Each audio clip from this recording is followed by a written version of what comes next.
And दुनिया में अगर कोई एक चीज़ है जिसको मैं भूलना चाहूँगा तो that is Harry Potter series. आजकल मैं जाकिर खान को और जावेद साहब के 2-3 पोइट्रीज हैं जो बहुत ही अच्छे हैं उनकी, और इस पे मुझे स्पेसिफिकली समय की वाह मिली थी, समय रैना की, कि मैं आग लेता आऊँगा तू थोड़ी हवा ले आना, मैं आग लेता आऊँगा तू थोड़ी हवा ले आना, मैं मर्ज लेता आऊँगा तो थोड़ी दवा ले आना, 10 रुबाब सह लूंगा मैं तेरे हमदम, 10 रुबाब मैं सह लूंगा तेरे हमदम मेरे, मैं रख लूंगा तेरी खैर अंदेशी, तू बस थोड़ी वफा ले आना। कैसे भला छूटेंगे कभी।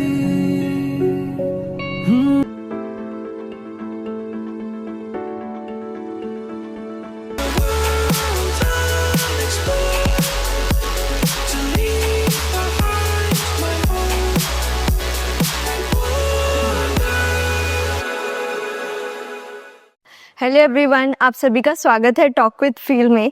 आज हमारे साथ हमारे गेस्ट हैं निखिल कुमार सर, जिन्होंने किताब लिखी है कवितालय, कविताओं का संग्रहालय।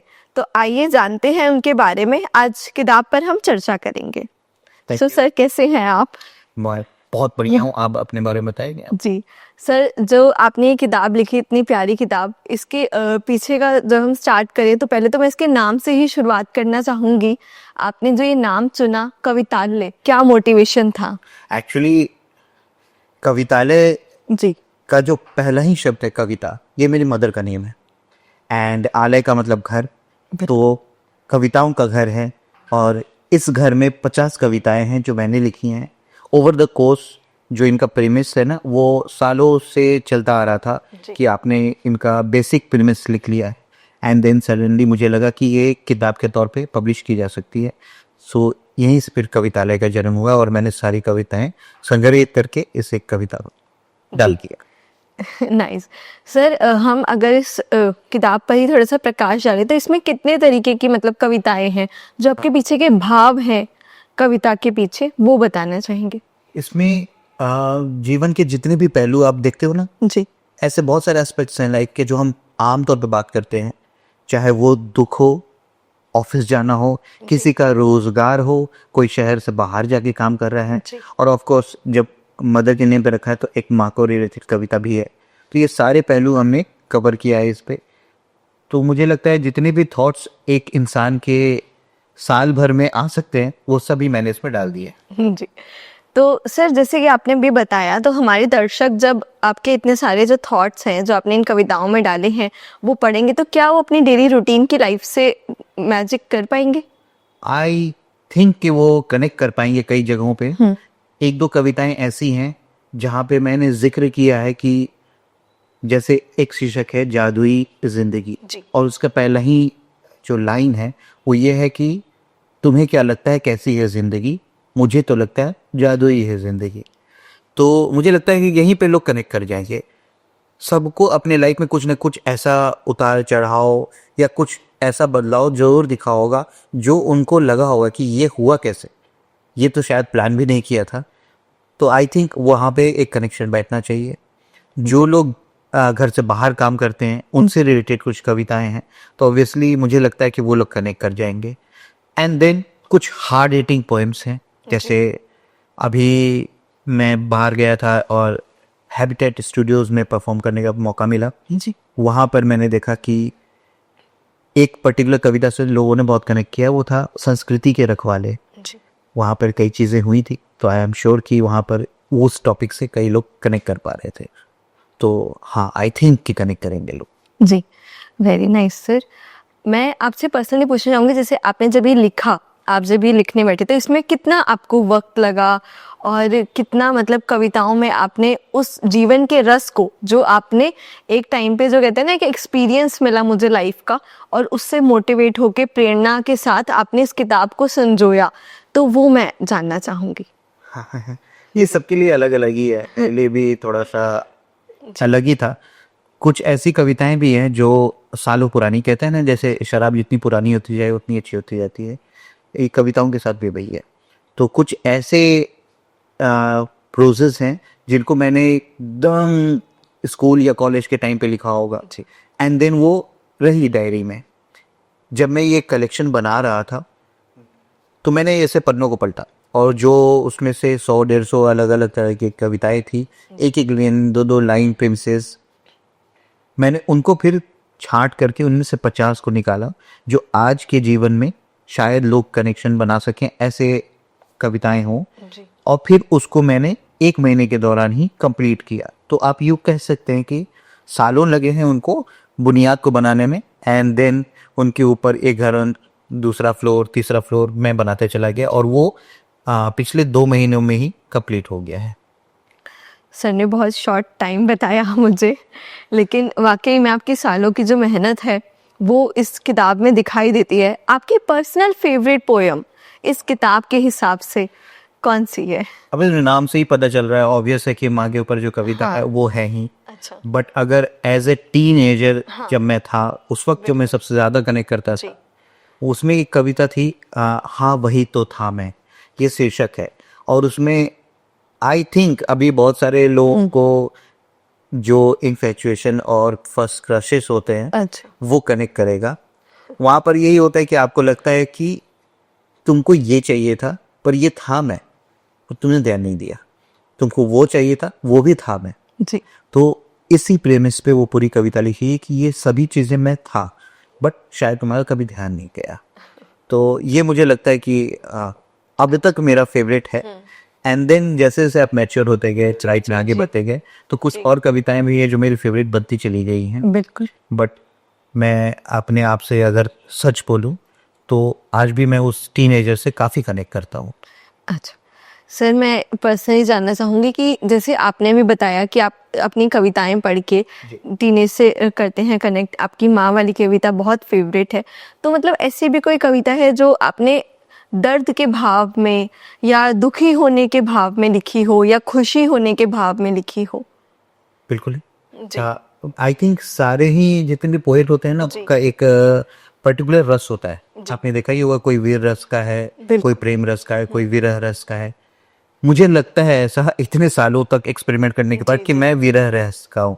विरह का मतलब होता है कि आप सेपरेट हैं या फिर आधी अधूरी बातें रह गई हैं उनके ऊपर। तो ये मेरा एक फ्लेवर है, और मुझे लगता है यही जॉनर मैं आगे भी कंटिन्यू करूँगा। बट बिसाइड्स दैट ऐसे बहुत सारे टॉपिक हैं जो आपके जहन में आते रहते हैं कभी ना कभी, तो मैं उनको भी एक्सप्लोर करता रहूँगा साथ साथ। बेसिक जो प्रीमिस है वो दुख वाले हैं। 2-3 मैं एग्जांपल आपको दे सकता हूँ। जी। एक जो मैंने आपको अभी बताया था कि हाँ वही तो था मैं, वो टीनेज क्रश की कविता है। देन एक है जहाँ पर मैंने उस कविता में एक गाड़ी चलाने वाले की बात की है। वो व्यक्ति शहर दर शहर, हम जानते हैं, हम लोग सभी किसी न किसी ऐसे व्यक्ति को जानते हैं जो किसी पराये शहर में रह रहा है, या तो कोई रोजगार कर रहा है, या कोई गाड़ी चलाता है, या फिर ट्रक ड्राइवर है। तो उसी प्रेमिस को लेकर मैंने एक कविता लिखी है जिसमें वो बंदा बैठा है, वो भले खा रहा हो, पी रहा हो, बट उसका पूरा ध्यान बैक टू होम, अपने परिवार पे है कि यहाँ से जो कमाऊंगा वहाँ जाएगा। एंड देन एक दिन ऐसा आएगा कि सब लोग यहीं आएंगे और यहीं रहेंगे। तो ये प्रेमिस मुझे लगता है, इससे बड़ा ब्रह्मांड का जो भार है ना एक व्यक्ति के कंधे पर, इससे बड़ा दुख का भाव कुछ और नहीं हो सकता। तो वो सारी व्यथाएं एक तरफ और ये व्यथा। नहीं वाकई सर, जब जैसे आपने ये किताब लिखी, जब तो आपने जैसे बताया कि आपको इतना लंबे समय जो आपने तय किया, तो ऐसा होता है ना कि कई बार हम लोग समय समय पर हमारे भाव बहुत बदलते रहते हैं और उस हिसाब से हम कविताएं लिखते रहते हैं। तो ऐसा भी कभी हुआ कि आप कविता लिखने बैठे, आपने वो अधूरी छोड़ दी और फिर आपने उसे पूरा करना चाहा तो भाव ही बदल गया? हाँ, ये मतलब अच्छा, ये तो थॉट ही बहुत अच्छा है।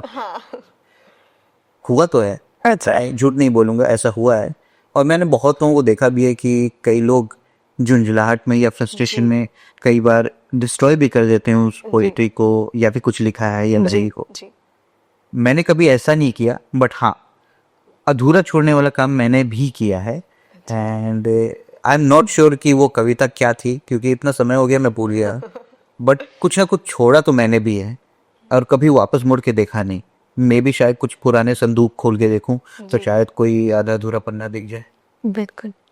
कभी कभी सर ऐसा होता है ना कि जब हम जिंदगी के एक भाव में बढ़ रहे होते हैं और फिर पहलू बदलता है और हम फिर दूसरे भाव में आ जाते हैं। तो उसमें हमने पहले एक कविता लिखी, लेकिन हम बाद में कई टाइम बाद वो कविता पढ़ते हैं ना सर दोबारा, तो हमें लगता है कि यार ये क्या लिख दिया। ये भी करेक्ट है। तो ऐसा कभी हुआ? अपना एक्सपीरियंस थोड़ा शेयर कीजिए हमारे साथ। आई थिंक हुआ तो जरूर होगा, मुझे याद भले ना हो जी। बट कभी ना कभी हुआ होगा। और कई बार ऐसा होता है ना कि कुछ सालों तक आपको कोई एक चीज पसंद होती है बिल्कुल। एंड देन कुछ सालों के बाद वही चीज आपको पसंद नहीं होती है। एंड कई बार जैसे मैंने इस बुक में जी, लिखा भी है माँ के बारे में, तो माएँ अक्सर कहते रहती है ना कि तुम अभी ये खाना नहीं खाना पसंद कर, तुम्हें शायद कढ़ी चावल पसंद नहीं, लेकिन एक टाइम आता है कि आप वही कढ़ी चावल बहुत शौक से खाने लग जाते हो। बिल्कुल।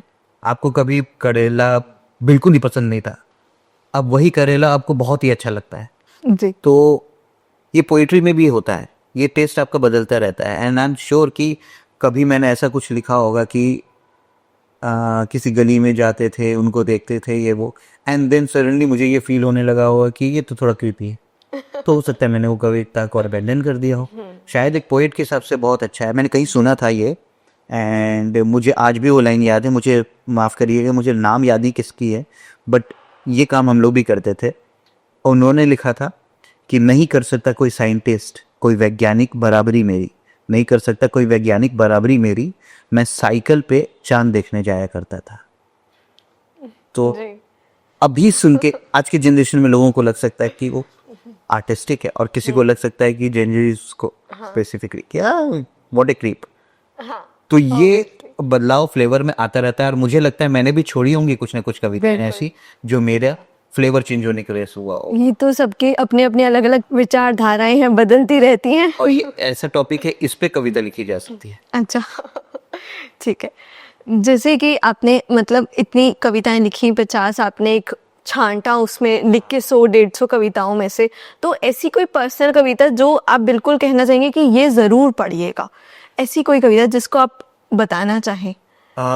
ऑब्वियसली मैं तो चाहूंगा आप सारी ही पढ़ें, लेकिन 2-3 कविताएं ऐसी हैं जो मैंने किन्हीं को डेडिकेट की हैं, और मैं चाहूंगा कि आप लोग वो जरूर देखेंगे। बिल्कुल। एक कविता है जिसका नाम है जादुई जिंदगी, जिसका जिक्र मैंने पहले भी किया।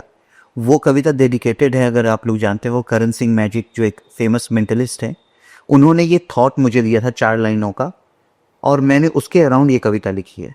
तो ये कविता मैंने उनको डेडिकेट किया है, एंड थैंक्स टू हिम। तो मुझे लगता है आप ये ज़रूर पढ़ सकते हैं, आपको पता चलेगा कि क्यों है जादुई ज़िंदगी।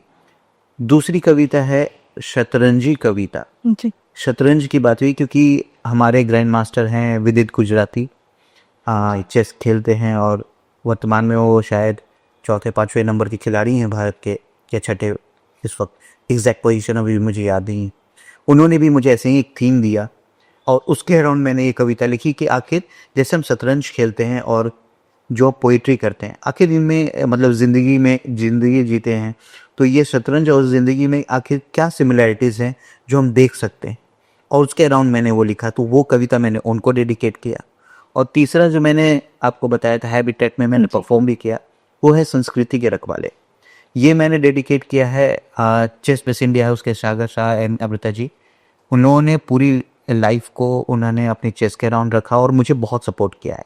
देन तन्मय भट्ट, समय रैना, सुहानी शाह, तानिया, इन सभी लोगों ने ऑनलाइन मुझे बहुत सपोर्ट किया है।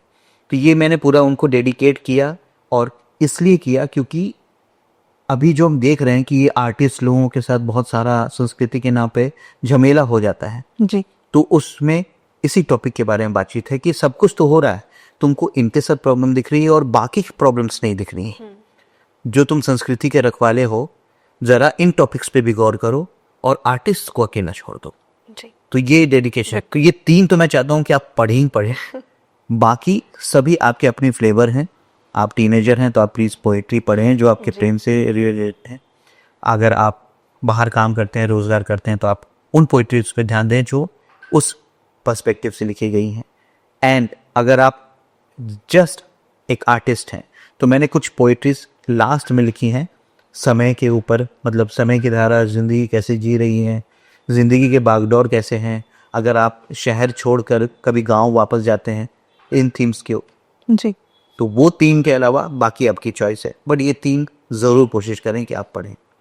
बिल्कुल, जैसे कि सर ने बताया तो किताब तो ज़रूर ही पढ़नी चाहिए, मगर इन 3 जो ऐसी कविताएं हैं जिनसे आप और ज़्यादा कनेक्ट कर पाएंगे अपनी रियल ज़िंदगी में।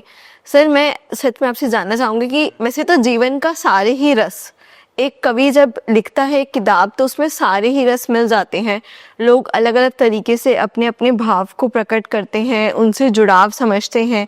अगर हम कोई भी कविता पढ़ते हैं, कुछ कविताएं ऐसी होती हैं जो हमारे दिल को बहुत छू जाती हैं, तो उस टाइम पे हम कनेक्ट कर पाते हैं कि कवि ने जब ये कविता लिखी होगी तो उसका भाव हमारे भाव से मिला हुआ होगा, हम उसको महसूस कर पाते हैं।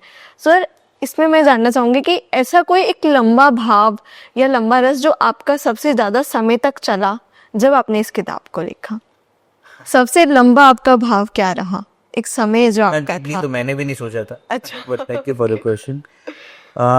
मुझे लगता है कि जो सबसे एक रिपीटेटिव भाव जो मेरी कई कविताओं में आता है वो है बिलोंगिंग का, कि आप किसी चीज के प्रति एक अफेक्शन, एक जी। प्यार, जी। एक चाह, एक दुलार रखते हैं और वो चीज आपसे थोड़ी से भी दूर खिसकते रहती है बस। और आप उसके पीछे दौड़ते रहते हैं। जी। तो यही एक बिलोंगिंग का थॉट जो है ना मेरे साथ सदियों से चला आ रहा है। अच्छा। और आई थिंक सारी कविताओं के साथ यही होता है, बिल्कुल। चाहे दूसरे कवि भी हों उनके साथ भी यही होता होगा कि वो कोई एक रस पकड़ते होंगे और वो एक ही थॉट को पकड़ते हैं।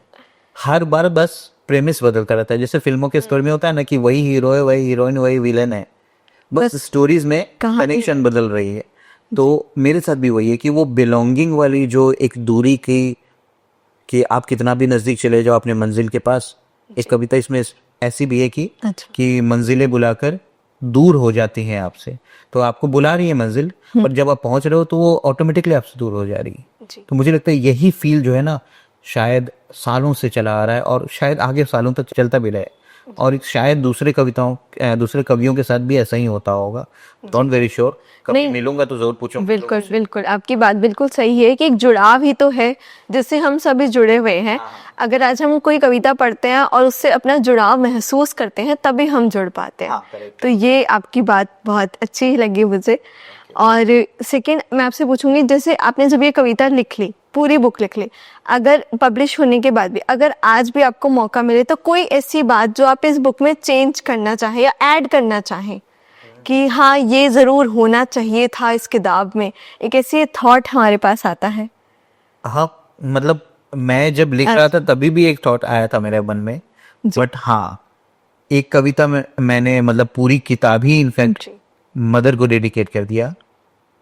और I lost my father way back, तो मुझे लगता है कि एक पर्टिकुलर सेक्शन उनके लिए भी हम ऐड कर सकते हैं। अगर अब ऐड करूँ तो फिर मुझे ये भी लगता है कि जब पूरा एक कवितालय बनाया है जी।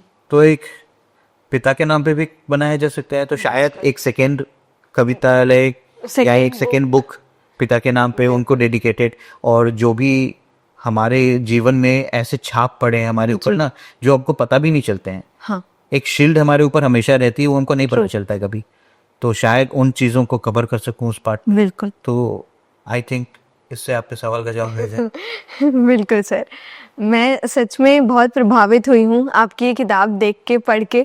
मुझे सच में बहुत कनेक्ट करने को मिला और मैं जानूंगी कि हमारे जो दर्शक हैं उन्हें भी बहुत ज़्यादा कनेक्ट करने को मिला होगा कि आपकी जो किताब है उसमें बहुत सारी कविताएं ऐसी हैं जो अलग अलग रस से जुड़ी हुई हैं, जो हमारी डेली की लाइफ होती है।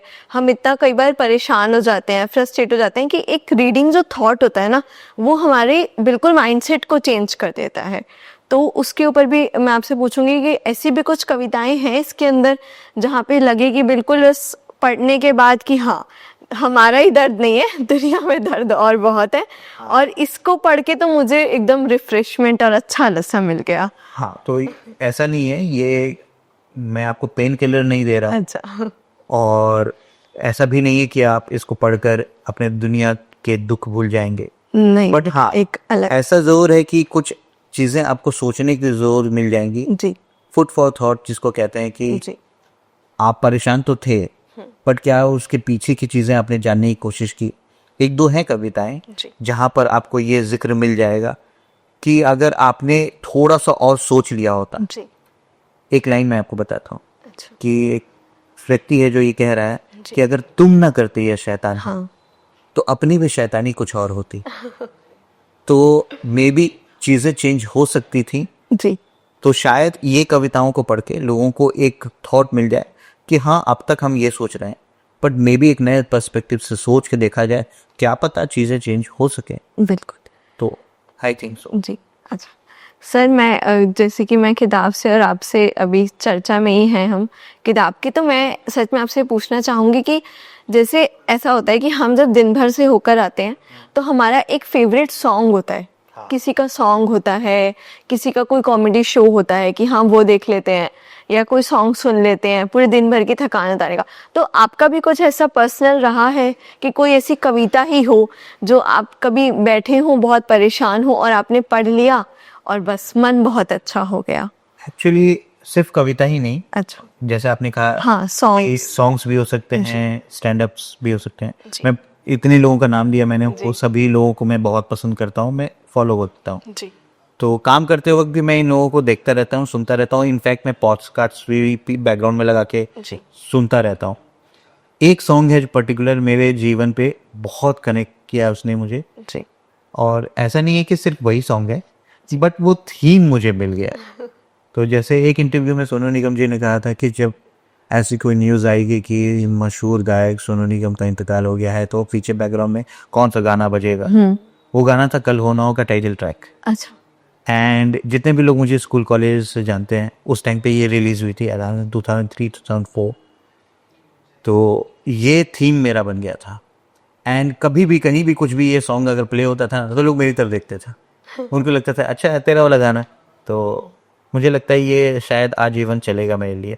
और ये एक सॉन्ग था जो मैं आज भी गाता बजाता हूँ बहुत शौक से।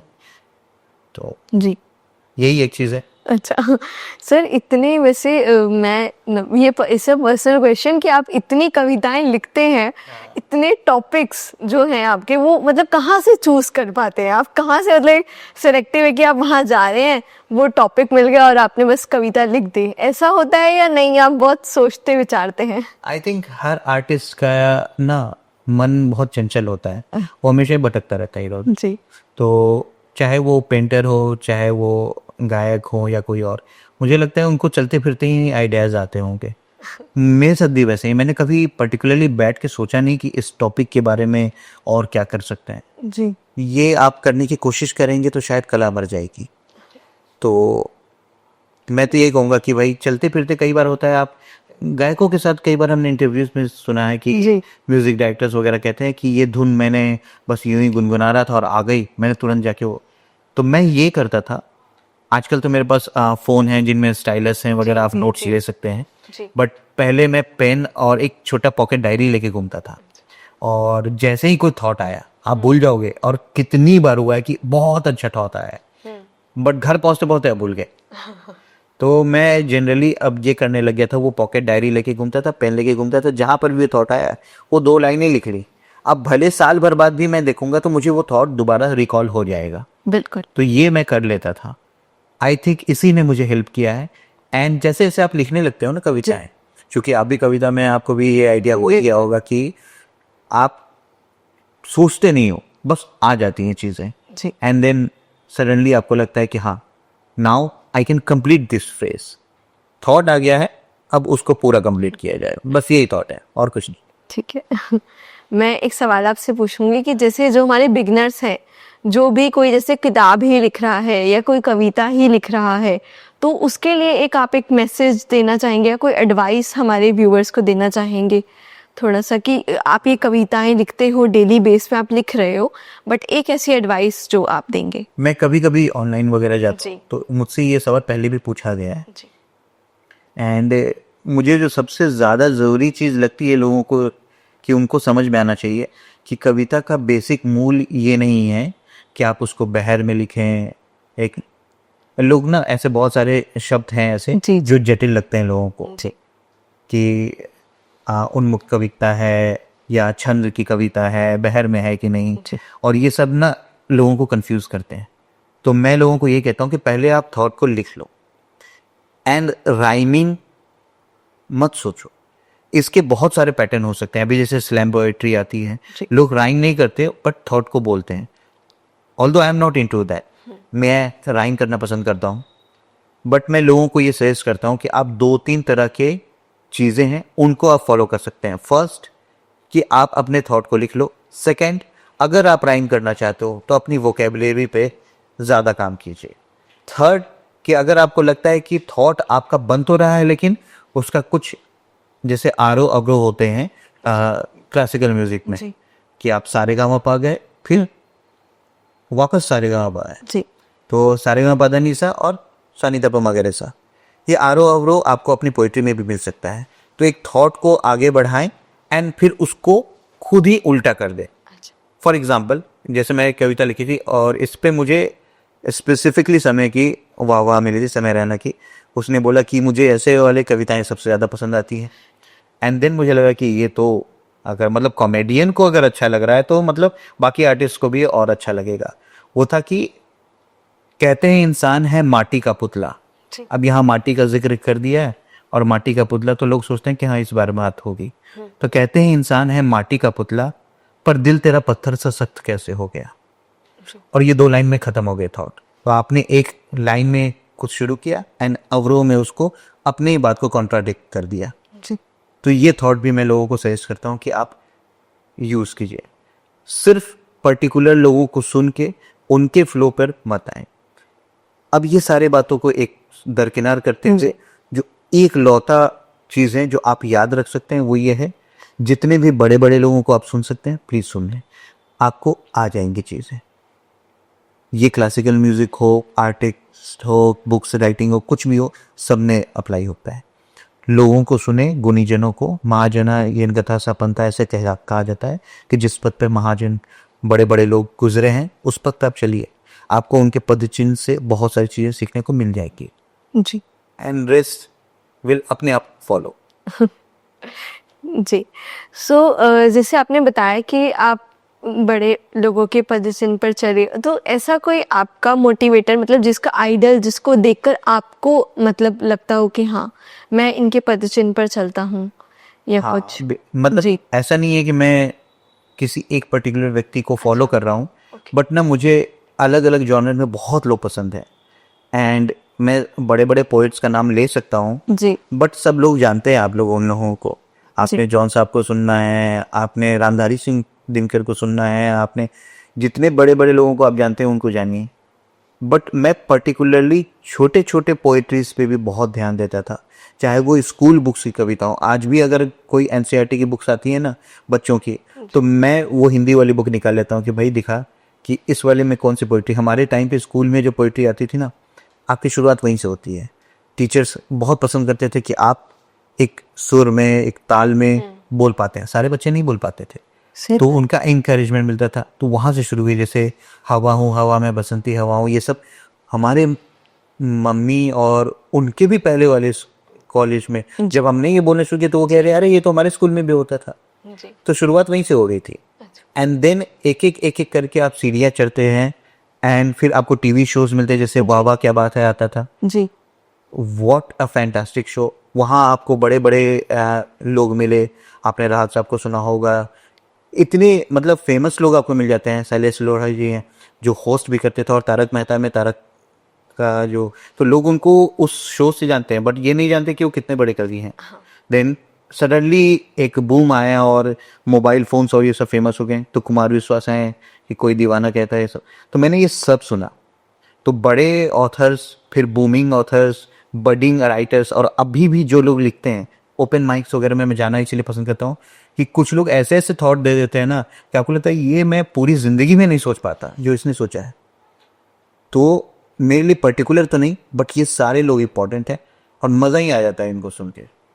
ठीक, नहीं वाकई बहुत अच्छा था। मैं मतलब आपका कोई ऐसा पर्सनल फेवरेट है जिसे आप बहुत ज़्यादा सुनते हो? आजकल मैं जाकिर खान को और जावेद साहब के 2-3 पोइट्रीज हैं जो बहुत ही अच्छे हैं, उनकी किताबें आप पढ़िए, जी मज़ा ही आ जाएगा। मतलब जावेद साहब ने क्या किया है कि जो लाइफ एक्सपीरियंसेस होते हैं ना जी उनको रिदम बना दिया है और वो लिख दिया है। अगर आपने वो पढ़ लिया तो आपको बहुत सारी चीज़ों के सॉल्यूशन मिल जाएंगे। जी तो इसलिए जावेद साहब को सुनना, आप नॉर्मली उनको बातें करते सुन लो। जी लोग कहते थे ना लता जी को सिर्फ बातें करते सुन लो, आपको लगे आप गाना सुन रहे हो। जी सेम जावेद अख्तर साहब को आप बातें करते सुन लो, आपको लगता है पोइट्री सुन रहे हैं। एंड सेकंड, अगर आप गुलजार साहब से कभी मतलब उनके इंटरव्यूज़ देख पाएँ ये वगैरह, तो आप देखिएगा कि वो छोटे छोटे हंसी मजाक की बातें करते हैं, जी। लेकिन उनमें जो गूढ़ मूल महत्व वाली बातें होती है ना, वो अचानक से आपको हिट करती हैं। इट्स लाइक ओल्ड वाइन, कि वो आप पी रहे हो और फिर अचानक से आपको हिट किया कि ओ ये कह रहे थे वो, जो मुझे 4 लाइन में बात समझ में आया कि इन्होंने यहाँ से कनेक्ट किया है। तो ये सब चीज़ें तो मैं बहुत सुनता हूँ। और जाकिर खान आजकल तो वो रेख्ता और ये सब का शो जब से आया ना, उनको सुनने में बड़ा मज़ा आता है। तो कोई एक ऐसी फेवरेट पोइट्री आपकी जो आप सबको सुनाना चाहें? हाँ, मैं सुना तो सकता हूँ। मैं चूंकि मैं बुक है, बिल्कुल। तो मैं कौन सी पोइट्री आपको सुनाऊँ? जो आपकी फेवरेट हो, जो आप सब व्यूअर्स को सुनाना चाहें। ज़रूर ज़रूर, आपने पूछा है तो मैं एक ऐसा सुनाता हूँ जो कि मुझे लगता है लोगों को पसंद आना चाहिए। जी। इसका नाम है खैर अंदेशी। एंड ये कविता जैसे मैं आपको सुनाऊं, उससे पहले मैं आपको 2-4 शब्दों के मतलब बता देना चाहूँगा। खैर अंदेशी का मतलब होता है किसी का ख्याल रखना। अच्छा। एंड देन मर्ज का मतलब बीमारी। देन कस्बे कुनबे का मतलब इलाका, कम्युनिटी, घर बार, मोहल्ला। एंड फौत का मतलब किसी का गुजर जाना, इंतकाल हो जाना। तो ये कविता है। और आप अगर ध्यान देंगे तो कविताओं के साथ एक आर्ट वर्क भी है। हर एक पोइट्री के साथ एक आर्ट वर्क है। मैंने कोशिश किया इसको ऐसे डिज़ाइन करूं कि आप उसके पीछे का जो मूल भाव है वो भी पोइट्री और इसके साथ जो पिक्चर है तो उसको जोड़कर समझ सकें। तो खैर अंदेशी में अगर सुनाना चाहूँ आपको जी। कि मैं आग लेता आऊँगा तू थोड़ी हवा ले आना। जी। मैं आग लेता आऊँगा तू थोड़ी हवा ले आना। मैं मर्ज लेता आऊँगा तो थोड़ी दवा ले आना। 10 रुबाब सह लूँगा मैं तेरे हमदम। रुबाब का मतलब नखरे। 10 रुबाब मैं सह लूँगा तेरे हमदम मेरे। मैं रख लूँगा तेरी खैर अंदेशी, तू बस थोड़ी वफा ले आना। वाकई बहुत प्यारी लिखी है सर ने। अगला स्टैंजा ये कहता है कि मैं नूर बन के चमकूंगा, तुम शाम घनेरी बन जाना। मैं साज और सुर बन जाऊंगा, तुम बनना लफ्ज कोई शायराना। मैं लड़ लूंगा तेरे कस्बे कुनबे से, मैं लड़ लूंगा तेरे कस्बे कुनबे से, तू बस रब से मेरी खैर मनाना। मैं रख लूंगा तेरी खैर अंदेशी, तू फौत पे मेरी बस आ जाना। ये वाकई सर दिल को छू लेने वाली कविता है। ये बहुत ही प्यारी कविता है। वाकई में आपने बहुत अच्छा लिखा है। तो सर जब आपने ये बुक लिखी, जो आपकी जर्नी रही इतने सालों की, मतलब ऐसे कोई चैलेंजेस जो आपने बहुत ज़्यादा फेस किए बुक लिखते टाइम, या ऐसा कोई बिल्कुल ही एक मोड़ आ गया हो जब आपने कहा हो कि बस अभी रुकना है मुझे, ऐसा कभी हुआ आपके साथ? रुकना तो नहीं है, बट एक अफसोस जरूर हुआ। मैं जैसे मैंने पहले बताया कि इसके प्रीमिसेस तो मैंने सालों से लिख रखे थे, फर्स्ट स्टैंजा 2 लाइन 4 लाइन, पर इनको कंप्लीट करने के लिए जब मुझे बुक पब्लिश करने का एक टाइमलाइन होता है जी। कि उस ड्यू डेट तक कंप्लीट करना है, तो मैं गोवा चला गया कि 1 महीने में मैं इसको कंप्लीट कर लूंगा। और गोवा रह के मैं बीच नहीं जा पाया, क्योंकि पोएट्री लिखते वक्त आप खो जाते हो। हाँ। आप बैठे हुए हो, चाय पिए जा रहे हो, जी। एंड शाम गुजर गई, रात गुजर गई, जी। आपको पता ही नहीं चल रहा है। और कई ड्राफ्ट्स बनाते हैं आप, फिर आपको लगता है ये स्टैंजा काटो, मैं इससे बेटर एक स्टैंजा लिखता हूँ।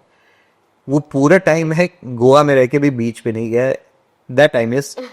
बट ऐसा कभी कुछ हुआ नहीं कि हाँ मैं भी शायद कोई भूत प्रेत के ऊपर कविता लिखूं तो शायद कभी ऐसा लगे कि मैं डर जाऊं, रुक जाऊं। नहीं, ऐसा कुछ तो अपने भाव को एंजॉय किया अच्छे से। कविता का मतलब ये है, आप एंजॉय करो जी। आप सोचो मत इतना ज्यादा। बिल्कुल। I think so. अभी आपने जो कविता सुनाई वही बहुत प्यारी लगी मुझे। तो नहीं, तो जैसे अभी आपकी ये कविता है, अभी आपने बुक लिखी है इतनी बड़ी, तो आगे के कोई आपके फ्यूचर प्लान्स जो इससे ही रिलेटेड हो? हाँ, मैं कोशिश कर रहा हूँ कि मैं सिर्फ बुक पे न रहूँ। अच्छा। मैं थोड़ा सा इसको ऑनलाइन ले जाऊँ, थोड़ा वीडियोस जो मेरे इंस्टाग्राम और यूट्यूब पे हैं, उनका नाम भी द कविता सन है। जी। एंड कविता सन का कहने का मतलब कविता मदर का नाम, एंड सन का मतलब बेटा, पुत्र, तो कविता का पुत्र। तो मैंने इसको अपना हैंडल ही बना लिया, द कविता सन। एंड मेरी कोशिश यही है कि मैं अगली मतलब बुक्स तो आती रहेंगी, जी। ऐसा नहीं कि ये सिर्फ एक इंस्टॉलमेंट जी। है। जब तक मैं रिटायर नहीं हो जाता मुझे लगता है मैं बुक्स लिखता रहूँगा, एंड शायद दूसरे दूसरे फ्लेवर्स के भी लिखूँ, जी लेकिन ऑनलाइन एक प्रेजेंस बनाने की कोशिश भी जारी है कि मतलब आज की दुनिया में मुझे लगता है हर कोई फ़ोन से कनेक्टेड है, और मे बी जहाँ लोग एक दूसरे को शेयर करना पसंद करते हैं ना, जी कि कोई चीज़ आपको अच्छी लगी और आपने सोचा कि ये मेरे फैमिली ग्रुप में जा सकता है, ये मेरे क्रश को जा सकता है, ये मेरे दोस्त को जा सकता है, जी तो वो रीच बनाने की कोशिश मैं कर रहा हूँ। लेट्स सी कि हाउ इट। बिल्कुल। सो सर, जैसे कि इस कविता वाली किताब में आपने सारे ही रसों को संजो दिया, हाँ। पिरो दिया, लेकिन ऐसा कोई भाव या ऐसा कोई रस जो आपको खुद बहुत ज़्यादा पसंद आया और आपने चाहा कि चलो इस रस को हम जोड़ के रखते हैं और बाद में जब हम कभी लिखेंगे तो इस रस को ज़रूर इस्तेमाल करेंगे, हाँ। ऐसा कभी हुआ? इस बार मैंने ये कोशिश की है। जनरली मैंने जैसे कहा कि विरह रस मेरा अपना जी, रस है, जी। वो आप प्रेम में जुदाई विरह को आप दिखाते रहते हो, जी। बट इस बार जैसे मैंने संस्कृति के रखवाले की बात की, जी। ऐसा ही एक और कविता है जिसमें मैंने देश के नेताओं वगैरह की बात की। अच्छा। तो मैं वो सीरियस टॉपिक्स को भी छेड़ना चाहता हूँ, एंड मुझे लग रहा है कि मैं वो टैप तो कर रहा हूँ, जी बट शायद मैं अभी वो अंदर नहीं जा पाया हूँ उसके, तो मे बी धीरे धीरे ग्रास बढ़ेगी तो मैं उस तरह की कविताओं को थोड़ा ज़्यादा करूँगा। और शायद क्या पता, जैसे वाजपेयी साहब ने, अटल बिहारी वाजपेयी ने इतनी अच्छी कविताएं लिखते थे, वो जी। उन्होंने जैसे राजनीति को एक फ्लेवर दे के लिखा है, एक पूरी बुक ही उस पर्टिकुलर टॉपिक पे जी। और उस पर्टिकुलर जॉनर पे। आप अगर गौर से देखें तो हमारे पुराने शास्त्रों में भी इस तरह के बहुत सारे टॉपिक हैं, चाहे वो महाभारत हो, चाहे रामायण हो, इन सभी में राज्य कैसे चलाया जाए, फैमिलीज रन कैसे होनी चाहिए, एक राजा को कैसे बिहेव करना चाहिए, मिनिस्टर्स कैसे होने चाहिए, ये सभी का जिक्र है। तो अगर हम लोग उसको पोइट्री में डाल सके तो शायद आज की जनरेशन भी उससे थोड़ा कनेक्ट कर पाए।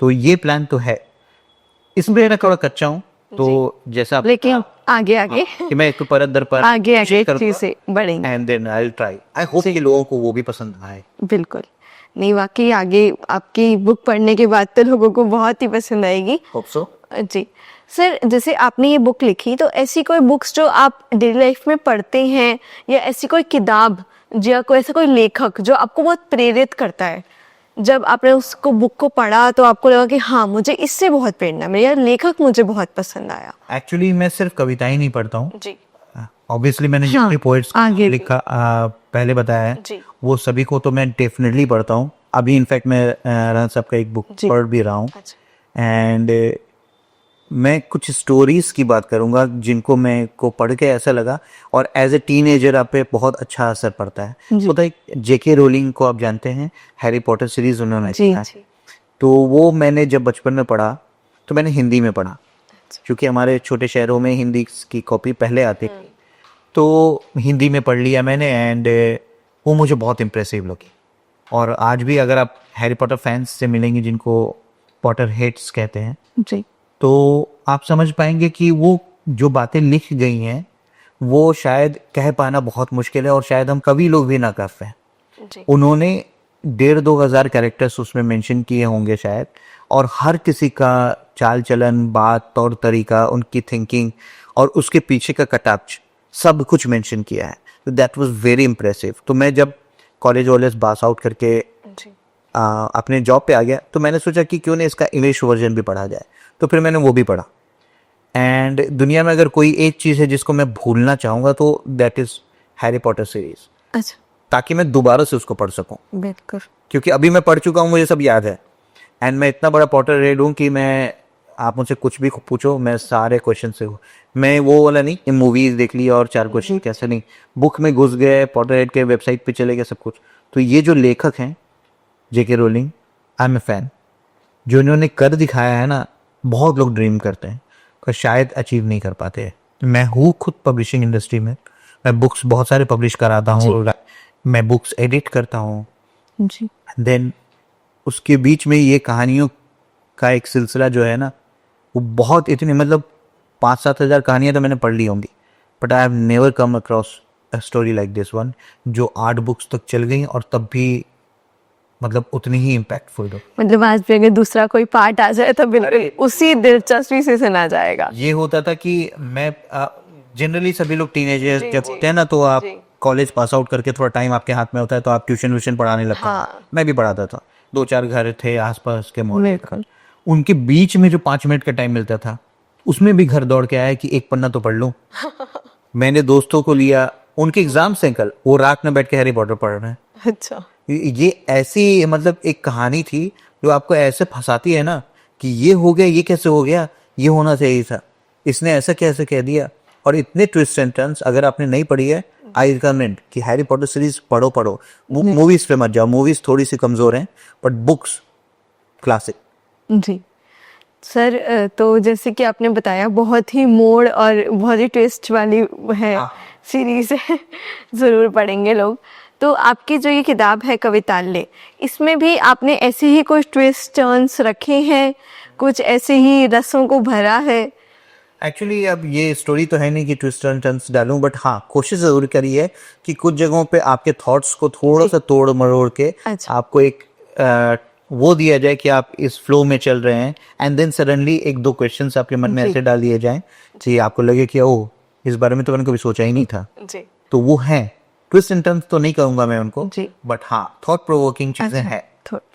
जी सर, ऐसा कभी कुछ कोई स्टोरी हुई हो, कोई घटना घटी हो जब आपको मतलब एकदम से थॉट आया और लगा आपको बाद में कि वो सबसे मेरा बेस्ट थॉट था या वो मेरा बेस्ट टॉपिक रहा अभी तक का? है तो एंड मैं सच बताऊं तो मुझे आज भी लगता है कि कई लोग इस चीज से मिस कर जाते हैं। मैं आपको एक कहानी सुनाता हूँ बिल्कुल, किसी बिल्कुल। कि मैं कभी जब कॉलेज स्कूल के मतलब कॉलेज ही मान लो, हाई स्कूल जो होता है ना 11th-12th, उस जी। दौरान पे एक छोटे से एरिया में खड़ा था और सोच रहा था कि ये सब चीज़ें क्यों हो रही हैं, ये ठीक नहीं है मेरे साथ, जी। और मेरे साथ ही क्यों होता है, ये सब लोग सोचते हैं मेरे साथ ही क्यों होता है। जी। एंड देन सडनली जब मैं अपने आप को कमज़ोर महसूस कर रहा हूँ, जी। मैंने नीचे देखा रेस्टोरेंट के, एक व्यक्ति लंगड़ाते हुए आ रहा था, और जो खाना हमने रेस्टोरेंट से छोड़ा था जिसको मैं सोच रहा हूँ कि मैं अफोर्ड नहीं कर सकता, दोस्तों ने पार्टी दी है, मेरे पास क्यों नहीं है पैसे, जी। वो खाना वो बंदा फेंका हुआ लेने के लिए दौड़ा, और उसके पीछे कुत्ता दौड़ा, और इन दोनों के बीच में लड़ाई हुई है। सोचो आप, कुत्ता और इंसान लड़ रहे हैं एक ही फेंके हुए खाने के लिए, और मैं ऊपर खड़े होकर सोच रहा हूँ कि मैं कितने टेंशन में हूँ, मेरे साथ तो कुछ अच्छा ही नहीं हो रहा है।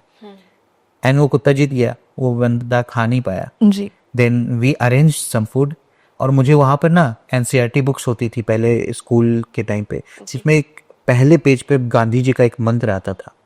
उसमें लिखा होता था जब भी तुम ये महसूस करो कि तुम कमज़ोर हो या तुम बहुत ही निचले स्तर पे आ गए हो, बहुत परेशान हो, तो अपने आसपास देखो, कोई ना कोई तुमको तुमसे ज़्यादा परेशान दिखेगा, कुछ ऐसा करो जो तुम्हारी तो हेल्प करता है उसकी हेल्प करे। एंड देन आई थॉट कि नहीं, ये अपने आप को डिप्रेशन में डालना बंद करो, जी। एंड देन हेल्प अदर्स, उससे आपको भी बहुत अच्छा फील होगा। जी। तो ये एक थॉट लेके मैं चला हूँ। मेरे चाहे आप कोई भी पोइट्री उठा लो, उसमें ये वाला थॉट का रिफ्लेक्शन आपको दिख जाएगा। आई एम श्योर कि बहुत लोगों को ये कहानी नहीं पता है, बट ये थॉट आपको दिख जाएगा। नहीं, that's a very motivating thought जो हर किसी को लाइफ में लेके चलना ही चाहिए। मतलब जो लोग कहते हैं ना कि मैं डिप्रेशन में आ गया या बहुत नेगेटिव सोचने लग जाते, तो उनको तो ये थॉट लेके चलना ही चाहिए कि वाकई में एक्चुअली प्रॉब्लम है, बिल्कुल। मैं इसको नकारूंगा नहीं। जी। डिप्रेशन एक एक्चुअल प्रॉब्लम जी, है, जी। एंड लोगों को कंसल्ट करना चाहिए। जी। बट अगर आपको लगता है कि आप अपने आप को थोड़ा सा मोटिवेट कर सकते जी। हैं, तो प्लीज जरूर अपने आसपास बिल्कुल। देखें। आपसे बुरी हालत में कोई है जिसको शायद आप थोड़ा सा भी आपसे प्रेजेंट हो जाए उसके लिए, कुछ करे भी ना, तो भी शायद आप एक दूसरे की हेल्प कर पाएंगे। बिल्कुल सर, लोगों को मोटिवेट होते रहना चाहिए। और आप जैसे लेखक ही हैं जो हमें बहुत अच्छे से हमारी कविताल्य जैसी बुक्स लेकर आते हैं और हमें इतना अच्छा लगता है उनको पढ़ के। नहीं, वाकई सर। और जैसे कि आपसे चर्चा करके हमें लाइफ के बारे में बहुत अच्छा मोटिवेशन मिला, और हमें वाकई किताब को लेके भी, और हमें लगा कि हाँ, पोइट्री की जो एक दुनिया है, कविताल्य की जो संग्रहालय है, उसमें इतने रसों को जोड़ा गया है। तो जैसे कि आजकल के जो बिगनर्स हैं जो किताबें लिख रहे हैं, उनके बारे में पूछना चाहूँगी कि वो कुछ सोचते हैं कि इसमें करियर वाइज कुछ पोइट्री में आगे बढ़ा जा सकता है आपके हिसाब से? ऑब्वियसली रास्ता तो है ही, अच्छा। एंड मैं भी वो रास्ता ढूंढ ही रहा हूँ। ऐसा नहीं कि मैं भी कोई बहुत मास्टर हूँ एंड मैं कोई उनको बहुत अच्छा सा ज्ञान दे दूंगा।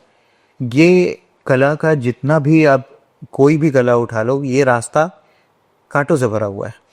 आपको चलना है उस पे और आपको ही वो तरीका निकालना है कि आप उसको झाड़ू से बाहर के साइड करना चाहते हो या आप वैक्यूम क्लीनर निकाल के आप ओपन माइक्स पे जाके जी। उससे करना चाहते हो या फिर उन्हीं कांटों को सजा के उसका ताज बना के बेताज बादशाह बनना चाहते हो, ये आपके ऊपर है। जी। तो इसका कोई एक शॉर्ट तरीका नहीं है एंड मैं ऐसा कोई क्लेम भी नहीं करना चाहूँगा। हाँ, जहाँ तक बात रही करियर की, तो जिस तरह के डिजिटल एरा में हम जी रहे हैं, मैं खुद भी यूट्यूब इंस्टाग्राम को जी। मतलब सपोर्ट करता हूँ और देखता हूँ लोग कितने आगे तक जी। बढ़ चुके हैं। तो मुझे लगता है ये एक बहुत अच्छा जरिया रहेगा। आपके पास अगर थॉट्स हैं, आप बेशक उनको पहले लोगों को दिखाएं, लोगों को भी अपना फीडबैक देने दें।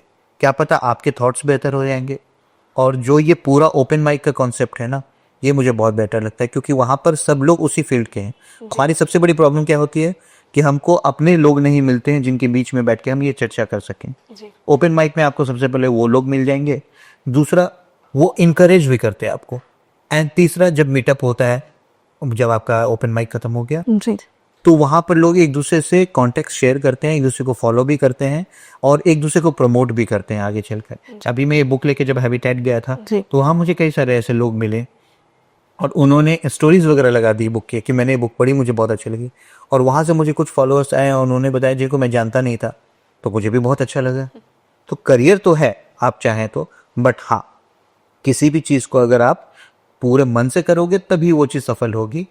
एंड अगर आप सिर्फ ये रीज़न दोगे कि यार मेरा हॉबी तो है बट हो नहीं पा रहा है, तो फिर उसका रीज़न सिर्फ यही है कि जैसे श्री राम शर्माचार्य कहते हैं गायत्री परिवार से, जी। कि असफलता केवल ये दर्शाती है कि सफलता का प्रयत्न पूरे मन से नहीं हुआ है। अच्छा। सीधी सी बात, आपने पूरे मन से किया तो सफलता ज़रूर मिल जाएगी। करियर भी है और आजकल के डिजिटल एरा में कुछ भी इम्पॉसिबल नहीं है। तो लोग कहते हैं ना कि हम कलयुग में जी रहे हैं, नहीं, जी। हम we don't know what will work era में जी रहे हैं।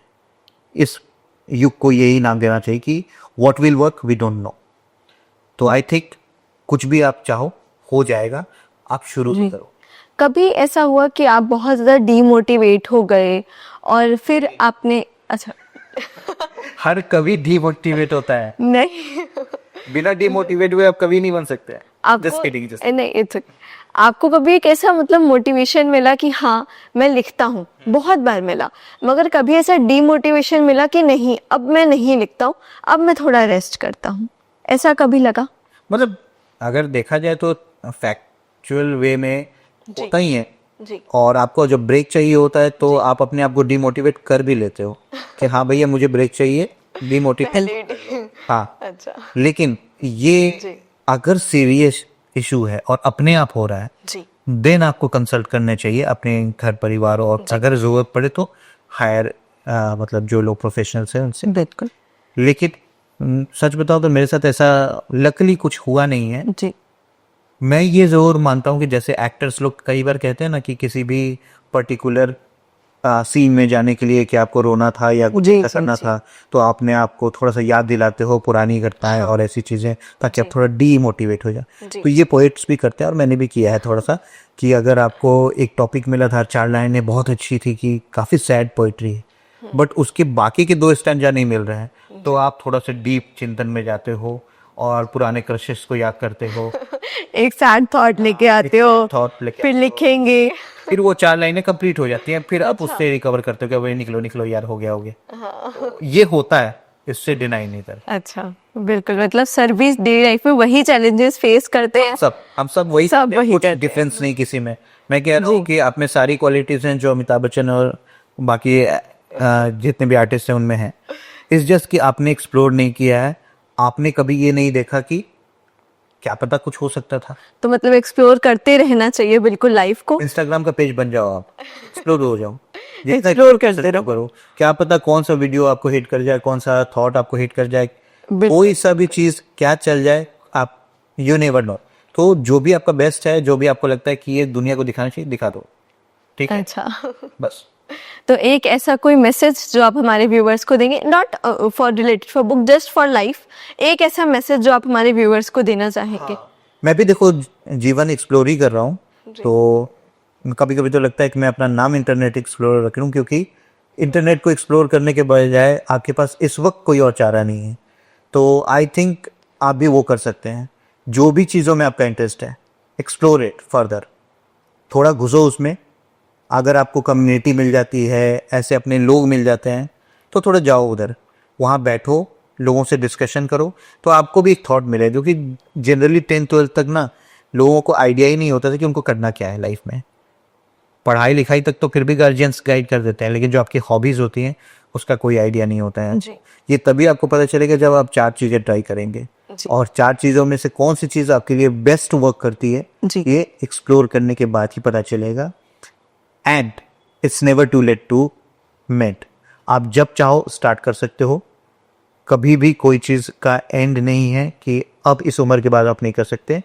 एंड ये मैं पर्सनल एक्सपीरियंस से बोल रहा हूँ, तो go for it, don't worry. So guys, कोई एज लिमिट नहीं है, कोई बाउंड्रीज नहीं है, एक्सप्लोर करो अच्छे से और पहचानो अपने अंदर को। जो सर का मैसेज है मुझे बहुत ज़्यादा पसंद आया। सर, मुझे आपसे वाकई चर्चा करके बहुत अच्छा लगा। वाकई में नहीं, किताब के ऊपर तो हमने चर्चा की ही, लेकिन मुझे आपका जीवन का जितना भी एक्सपीरियंस रहा उसको जानकर वाकई बहुत अच्छा लगा। और मैं आशा करती हूँ कि हमारे दर्शकों को भी बहुत पसंद आया। हमारे जितने भी दर्शक हैं, अगर वो हमसे कोई भी सवाल पूछना चाहते हैं या सर से कोई भी सवाल पूछना चाहते हैं, तो वो कमेंट्स कर सकते हैं, जिनसे कि हम आप तक रीच आउट कर सकें। बिल्कुल, मैं कोशिश करूँगा कि जो भी मुझे लगता है वो मैं आपको बताऊँ, बट हाँ, प्लीज़ इसको डॉक्टर की सलाह ना माने। इसे एज अ कलाकार की सलाह माने और हम तक जरूर आए। बिल्कुल। जी, मिलते हैं आप सभी से। मिलते हैं आप सभी से अगले एपिसोड में। धन्यवाद। Thank you.